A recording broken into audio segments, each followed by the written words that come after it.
Salut les Stratoniens, j'espère que vous allez tous super bien. On se retrouve aujourd'hui du coup pour une vidéo un petit peu spéciale. Je pense que c'est le moment. On commence à arriver vers un bottom selon moi, donc on n'y est pas loin. On peut peut-être encore avoir une bougie rouge. Bref, on n'est pas très loin du bottom et du coup je pense que c'est un bon moment pour vous montrer un petit peu mon plan pour le futur et pour les mois qui arrivent par rapport au Bitcoin et juste pour que vous ayez un petit peu ma vision des choses comme ça quand je parlerai du bull run du Bitcoin. Vous savez plus ou moins comment je parle et je me baserai toujours par rapport à mon plan ici. Donc comment va se dérouler la vidéo? Je vais d'abord vous expliquer un petit peu qu'est-ce que je pense du Bitcoin, où on se situe juste en regardant la charte comme ça. On ira voir plein d'analyses ici que j'en ai mis, mais j'en ai plein de chez plein que j'ai trouvé sur Twitter qui sont toutes assez intéressantes avec des points de vue différents, avec des stratégies différentes. Je pense que c'est intéressant d'avoir un petit peu un esprit global. Je voulais aussi vous montrer du coup ici le stock sur flow, qu'est-ce que j'en pense, où est-ce qu'on se situe, pourquoi ça devrait encore continuer à monter, ainsi de suite.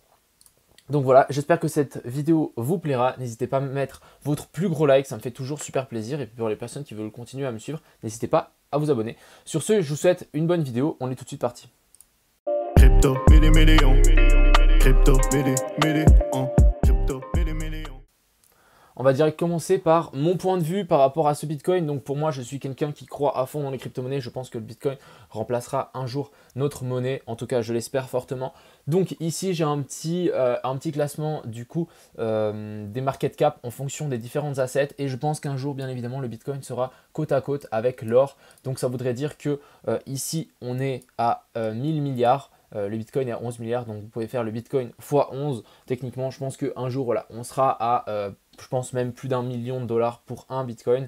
Donc voilà un petit peu mon point de vue. Pour le moment, on en est loin, bien évidemment, mais on commence à se rapprocher au fil des années avec ce halving.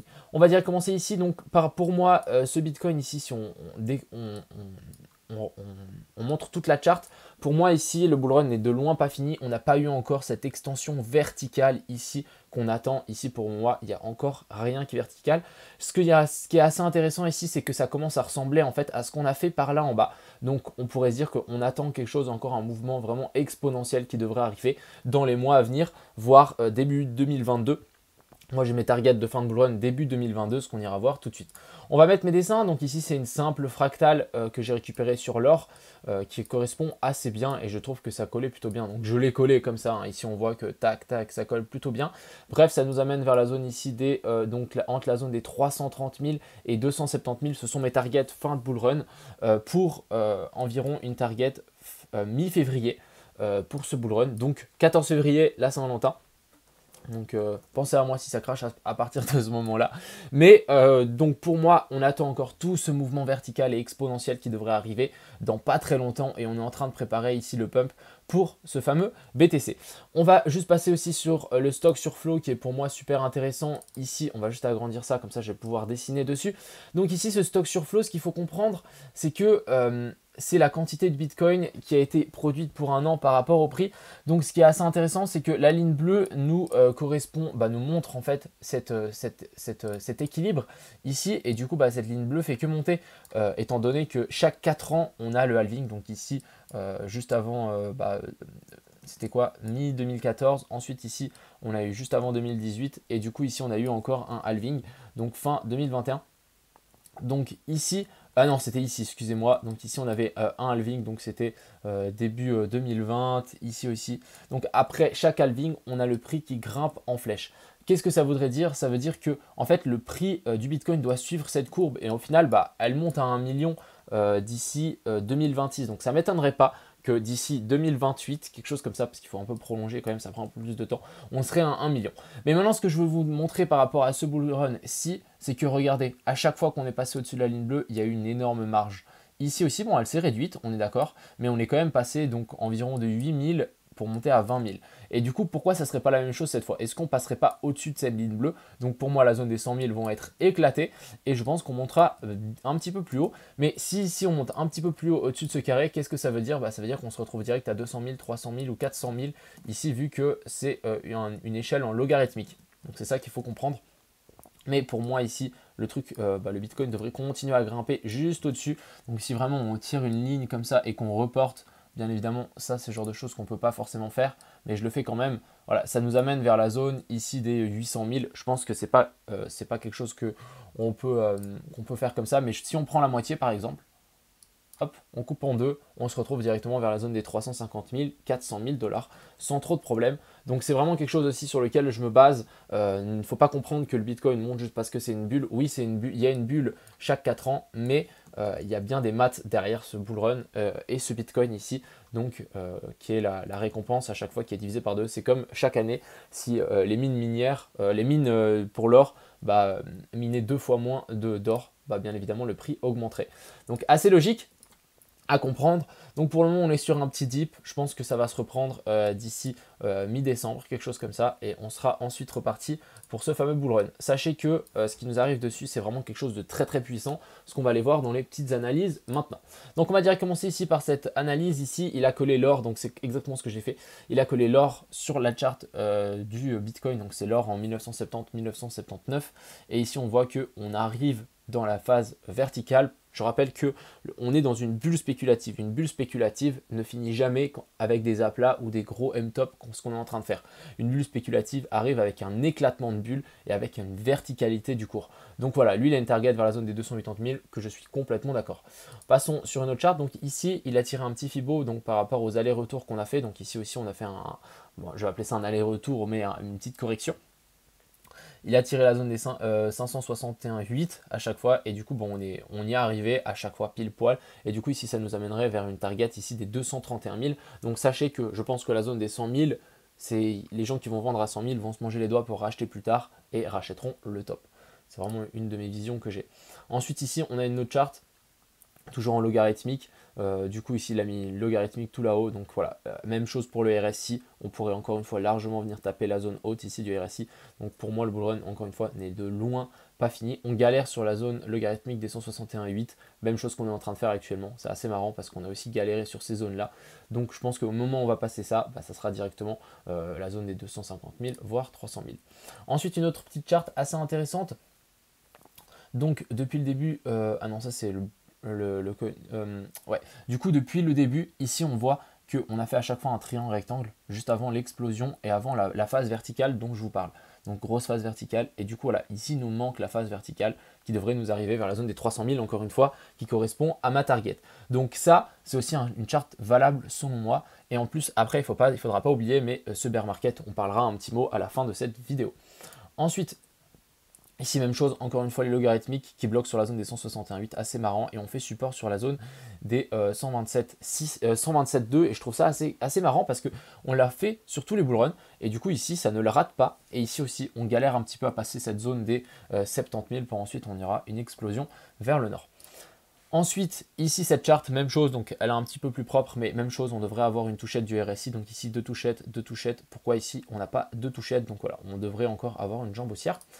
Ici, donc ça, c'est une des analyses que je préfère, parce qu'en fait, cette analyse est super puissante. C'est cette espèce de phase d'élargissement. Ici, si vous enlevez la charte jaune dans votre tête, vous voyez qu'ici, on est racine 1, 2, 3, 4, 5, 6, 7 ici, ensuite 8, 9, 10. Je ne sais pas, j'en ai déjà parlé dans mes vidéos, je ne sais pas si je vous souviens, mais en fait ça fait un cône d'élargissement ici. On fait une touchette de 7 points. Donc ici on touche une tac, tac, tac, tac, tac, tac. On touche le dernier point et ensuite c'est extension et explosion vers le nord. Et du coup ça c'est quelque chose qu'on pourrait largement avoir sur le Bitcoin. Donc ce qui est assez intéressant c'est qu'il a collé cette charte sur le Bitcoin. Il a collé le dessin sous le Bitcoin. Et du coup, ici, en fait, on a une phase d'élargissement. Si je vous montre ici, on a cette phase d'élargissement ici. Et du coup, ça, c'est quelque chose de super, super intéressant. Donc, c'est pour ça que je vous dis qu'on peut encore avoir une jambe baissière. Ici, on peut toujours venir retester tout en bas ici, à voir. Je pense, personnellement, je pense pas, mais on peut toujours le faire, bien évidemment. Et du coup, ensuite, on devrait avoir notre point 8 qui se retrouve vers la zone des 80 000 pour ensuite exploser vers le nord et venir chercher donc des points hauts du style 270 000, 330 000 qui sont mes targets, encore une fois, qui correspondraient à un top de bull run et une explosion de bulle. Je rappelle que c'est une bulle spéculative, un arrêt du Bitcoin à 100 000 ou à 120 000, on n'aura pas une bulle spéculative. Sachez-le. Donc ça, je trouve ça super important. On ira voir un petit peu les ordres un petit peu après sur le Bitcoin pour vous montrer un petit peu pourquoi je pense qu'il n'y a pas un bottom. Mais c'est vrai que des gens peuvent penser qu'on est sur un bottom aussi. Ensuite ici, assez intéressant aussi cette charte, il a fait un peu une fractale à chaque fois. Donc crash du coronavirus, ici on a eu un crash. Ensuite ici, remontée en B, petit crash en C, petit crash en C, petite remontée en D, petite remontée en D. Ensuite, ici, on a le crash actuel, donc c'est en E. Et ensuite, il nous manque la phase d'extension ici en F, dont je vous parle. Donc pour le moment, on ne l'a pas du tout encore. Passons sur cette autre charte, même chose, donc 2021 et 2013. On a le stock RSI qui est en train de cross, plus ou moins ici, ce qui pourrait nous correspondre. Et du coup, on aurait eu la bougie verte ici de septembre, bougie verte de septembre. Et du coup, ici, on devrait avoir des 2-3 énormes bougies qui devraient arriver. Après, je ne sais pas si ça va prendre 2 semaines, mais je pense que ça prendra peut-être un petit peu plus de temps. Du style, moi, je vois vraiment un stop vers janvier, mi-février, voire début mars. Mais encore, ça, c'est pas sûr. Encore une fois, une autre petite charte pour vous montrer qu'on a encore une phase d'extension qui devrait arriver. Plutôt assez intéressant. Je pense que bien évidemment il y aura des cracks violents pendant cette montée, des petites cracks de moins 22%, mais ça sera rapide et efficace. Dès que ça va commencer à prendre du temps, dès que le top va commencer à prendre du temps, là vous pourrez dire bon, ok, ça sent mauvais, il va falloir faire attention. Et ici, petite charte un petit peu à part que je voulais absolument vous montrer. On a ici en 2017, c'est le total, c'est le market cap total de toutes les crypto-monnaies qui ont été listées en 2017 et en 2021. Vous ne trouvez pas que la charte elle ressemble un petit peu? Même chose le RSI qui ressemble vachement. Je trouve ça super intéressant et pour moi, on a encore toute cette phase d'extension qui devrait arriver sur les cryptos. Donc quand il y a des gens qui vous demandent est-ce qu'on est toujours early sur les crypto-monnaies? Largement les gars, on est toujours early, mais énormément. On est toujours early. Même je pense que dans 5 ans, on sera encore... Bon, peut-être pas dans 5 ans, mais je pense que d'ici 2-3 ans, on sera encore early, je pense, par rapport à énormément de gens. Vous parlez de crypto autour de vous, vous voyez bien qu'il y a peu de gens qui connaissent. Bon, ça commence un petit peu à venir, mais on est toujours vachement early pour ces cryptos. Donc assez intéressant. On va juste passer sur Trading Light. Je voulais vous montrer tous les ordres qui se situent juste en dessous du bottom ici, et je trouvais ça assez intéressant. Donc ici, on a tous ces ordres qui, il y en a qui ont disparu déjà. Assez intéressant. Ici, il y en a qui ont disparu pile poil quand il y a eu le top. Donc, est-ce que ces gens qui ont enlevé leurs ordres ont acheté au marché ici et ont provoqué un petit top et ont FOMO? Peut-être, hein, c'est des whales, elles sont humaines aussi. Il ne faut pas l'oublier. Donc, ce que je suis en train de me poser comme question, c'est est-ce qu'on va venir vraiment chercher ces ordres? Ici, il y a deux raisons, deux théories qui se contredisent. De un, les whales qui ont leurs ordres ici vont essayer de pousser le marché pour venir chercher leurs ordres. Ce qui est complètement logique. C'est que les whales ici vendent leur bitcoin qu'elles ont actuellement pour venir chercher leurs ordres plus bas et pour ensuite recharger leur bag au maximum. Deuxième scénario, ici on a des ordres des whales et d'autres whales voient ces ordres et disent ok mon coco, moi je veux acheter avant ces ordres parce que ça se trouve on va venir là et on va directement repartir et moi j'aurais pas eu le temps de mettre mes billes. Donc qu'est-ce qu'elles font? C'est qu'elles rachètent tout ce qui arrive au-dessus. Donc c'est exactement ce qu'on a fait là. Elles ont racheté tout ce qui arrivait au-dessus de ces ordres pour dire ok j'ai envie d'être sûr d'être dans le bateau, même si on vient chercher ces ordres, je serai dans le bateau avant. Donc en fait c'est juste un truc, j'achète avant toi. Même chose quand vous voyez un order book et vous voyez qu'il y a un énorme ordre qu'il y a dans l'order book, vous avez tendance à placer votre ordre juste avant l'énorme ordre pour être sûr d'être pris.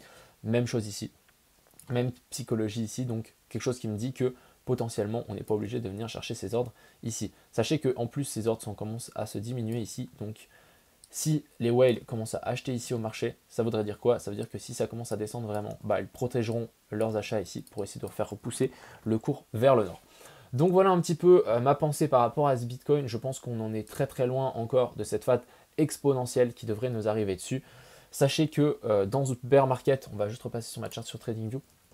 Sachez que dans ce bull market ici, ok, ça va être une partie de plaisir, mais sachez que ici, c'est long et c'est énervant et il y a énormément de gens qui vont perdre de l'argent. Selon un petit peu mes dessins, on fera une descente d'environ 83%, environ 80%. J'ai juste copié le bear market qu'on avait eu ici en 2018. Assez intéressant, on revient vers la zone des 50 000, ce qui serait pour moi un joli bottom ici. Zone à ne pas casser, ce sera la zone des 44 000 et des 30 000. Mais sachez qu'il y a plus de gens qui vont perdre leur argent ici que des gens qui vont en gagner ici. Ce qu'il ne faut pas oublier, c'est que prendre des profits n'est pas idiot. Même si vous prenez vos profits à 100 000, 150 000, 200 000, 300 000, prendre des profits n'est pas du tout idiot dans un bull market. Parce que je vous dis que ça sera juste psychologique. On va arriver là-haut et que ça va commencer à descendre. Je vous dis, le marché va vous donner à chaque fois espoir qu'on va remonter pour repartir. Mais au final, non. Ce sera juste des corrections dans la baisse. Donc voilà un petit peu ma vision des choses. Faites attention à vous. Je pense que rentrer toujours maintenant dans les cryptos n'est vraiment pas une mauvaise chose. Mais je pense que dès qu'on passera un petit peu plus haut vers la zone des 100 000, 200 000, ça commencera à être tendu et ça sera plus le moment de prendre vos profits. C'est quand votre voisin va dire ouais, vous connaissez les cryptos, j'en ai acheté hier, etc. Là vous pourrez vous dire ouais, moi j'ai vendu hier mon coco. Donc faites attention à vous, ça va arriver très très vite. Je pense que d'ici 3-4 mois, 3-4 mois, il y a des gens qui vont changer leur vie. J'espère que vous aussi, sachez que si vous placez bien vos billes, vous pourrez clairement changer votre vie juste avec ce petit marché. Sachez que, ok, vous allez me dire, ouais, est-ce qu'il faut acheter du Bitcoin? Non, moi, j'achèterai pas de Bitcoin, j'achèterai des alts. Sachez qu'une fois qu'on va arriver là-haut, il y a de l'argent qui va se décharger dans les alts, mais massivement, et du coup, les alts vont exploser bien plus que le Bitcoin ici va nous faire quoi? 1 x 6 encore, allez, on va dire 1 x 6 maximum. Moi, je peux vous dire qu'il y a des alts qui vont faire x 30 easy. Donc, placez bien votre argent, faites attention à vous du bear market, et voilà un petit peu ma vision des choses. Donc quand je vais parler bull run du Bitcoin, moi j'attends vraiment encore cette phase d'extension et cette phase de verticalité ici pour ce marché. J'espère que cette vidéo vous a plu, n'hésitez pas à me dire si vous en voulez d'autres. Il y a une vidéo qui va ressembler à ça pour Elrond, juste pour vous expliquer un petit peu comment ils sont dans le turfu et combien le Elrond, à mon avis, va exploser dans l'avenir. Donc voilà, je vous souhaite une bonne journée. On se retrouve tout à l'heure pour une vidéo de base et à plus.